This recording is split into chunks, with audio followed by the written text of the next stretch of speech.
अस्सलामुअलैकुम, my name is Zubair Ali और आप देख रहे हैं ज़ुबैर EMS यूट्यूब चैनल। उम्मीद है आप सब लोग खैर व आफियत से होंगे। हम अपनी हर वीडियो में आपके लिए लाते हैं कुछ ख़ास और इंटरेस्टिंग नॉलेज से भरपूर।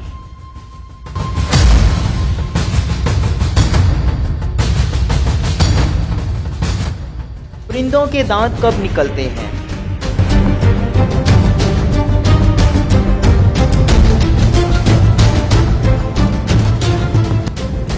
अंडे के अंदर ही चूजे की चोंच पर एक दांत बन जाता है, जिसे वो अंदर से अंडे का खोल तोड़ने के लिए इस्तेमाल करता है।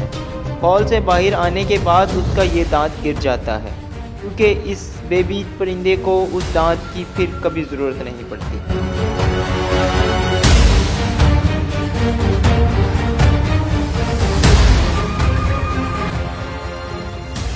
ज़रा एक मिनट रुकिएगा। अगर आपको हमारी ये वीडियो पसंद आए तो कमेंट में अपनी राय का इजहार ज़रूर कीजिए। लाइक और शेयर करना हरगिज़ मत भूलें। अगर आप हमारे चैनल पर न्यू हैं और नॉलेज से भरपूर वीडियोस हासिल करना चाहते हैं तो हमारे चैनल को सब्सक्राइब करना मत भूलें। सब्सक्राइब करने के लिए सब्सक्राइब बटन पर क्लिक करें और साथ में बेल आइकॉन पर भी ज़रूर क्लिक करें ताकि आपको हमारी हर आने वाली वीडियो का नोटिफिकेशन मिल सके। शुक्रिया।